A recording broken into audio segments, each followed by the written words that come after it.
Adrian Pedersen today on Upfront. The Republican speaker says more time and more people are needed for a thorough probe. Next, the former Supreme Court justice in charge of it all.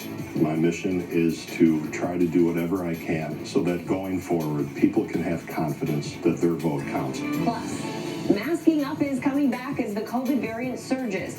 Are we headed for a new wave of illnesses and deaths? And after a judge's bombshell ruling, a former police officer might be charged in a fatal on-duty shooting after all. Could this be a new way for Wisconsin families to get cop convictions? Taking on the issues important to Wisconsin. This is Upfront with your host, Adrian Pedersen. Hello, and thank you for joining us. A Republican investigation into the November 2020 election in Wisconsin is expanding. You'll remember Assembly Speaker Robin Vos hired former police officers and former Supreme Court Justice Mike Gableman to oversee them. On Friday, Vos said the investigation is changing direction. He named Gableman special counsel and gave him authority to hire more investigators who will work at his direction. I talked with Justice Gableman on Friday. He told me he's concerned by polling data he's seen that says 2/3 of people don't have confidence that their vote counts.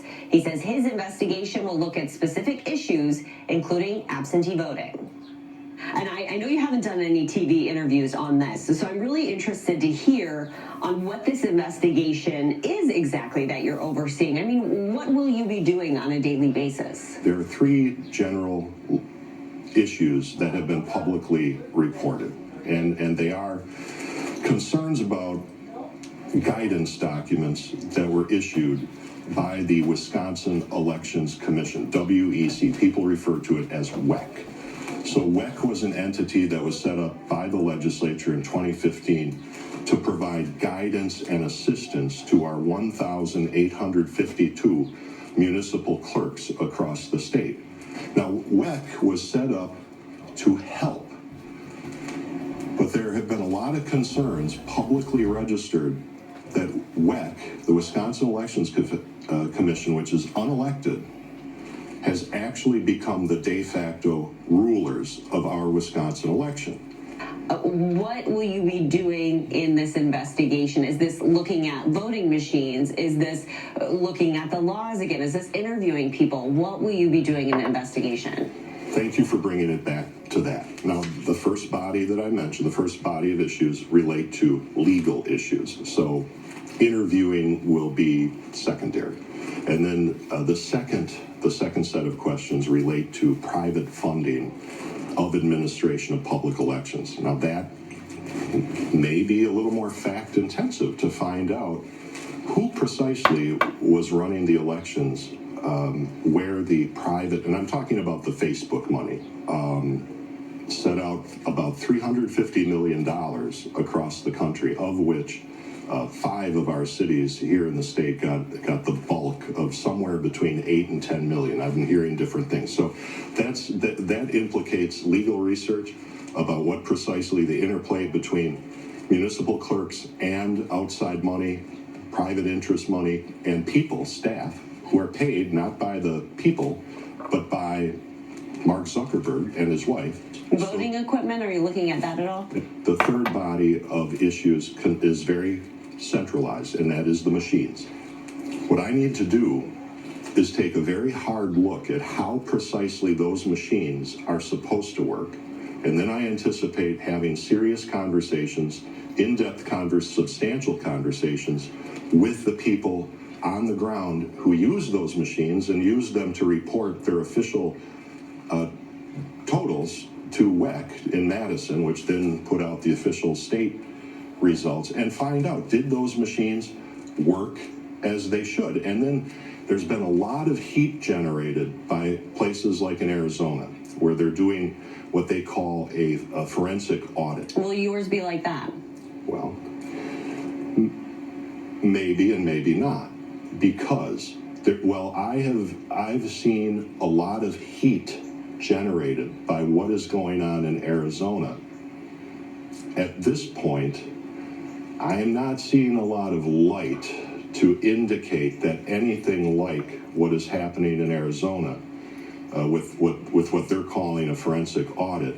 And the reason I say that, kind of in quotation marks, and this is another very important point for our viewers, there is no commonly accepted definition of the term forensic audit. Representative Janelle Brandtjen has said voters make it clear that they want a thorough cyber forensic examination. So she's saying that, and she thinks it needs to go a step further than what you're doing. That may be, but we're going to take it step by step. We're going to do it in a logical fashion. We're going to do it based on evidence. But is there evidence besides people saying they're concerned after having a president who told them to be concerned? Is there evidence for concern?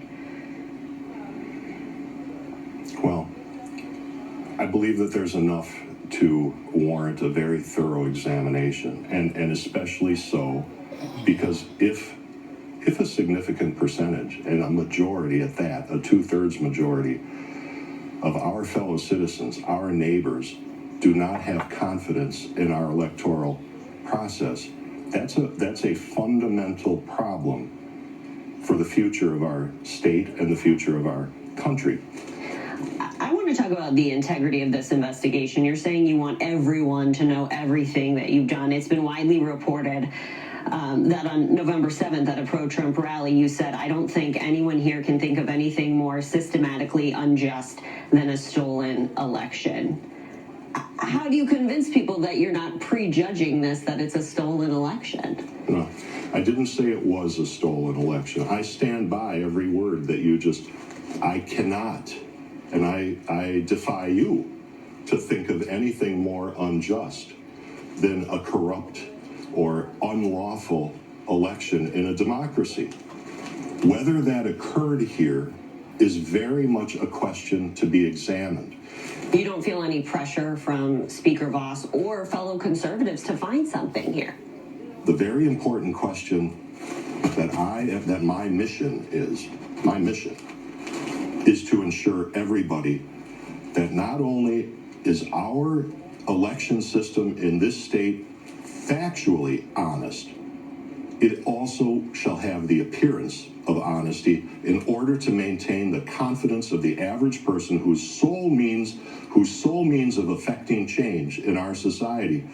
They're not well connected enough to go to a fundraiser. They're not well connected enough to pick up the phone and call a leader, but they can vote. So Speaker Voss also told us on this show that the investigation is not meant to overturn the election results. Is that how you see it? Oh, absolutely. My mission is just as what I've said. My mission is to try to do whatever I can so that going forward, people can have confidence that their vote counts. And part of my frustration, part of the reason I may appear to be frustrated today is because I've spent the last 28 days getting, just as in your business, all sorts of unsolicited advice and demands for immediate action. What I've been trying to formulate is a logical, step-by-step, responsible, and prudent way to go about the end point, accomplishing the mission, which is to ensure everybody so that we don't have those same 2/3 numbers 2 days before the next election, people doubting that their vote counts. Who are you getting pressure from for immediate action? Everyone. Everyone, I mean, are these politicians? Are these constituents? Or who are these people? Yes. All of the above. Have you heard from Democrats who want this? I have not yet, but I was just sketching out the last couple of days. I am going to reach out to whoever will talk with me. And I believe that I firmly believe that this is not a partisan issue. That everybody should be interested in making sure that going forward, our voting and ballot system is transparent and honest, and equally as important in a democratic society has the appearance of transparency and honesty. I talked with Justice Gableman before the Speaker's announcement, and he told me then that he couldn't discuss specifics about the investigators.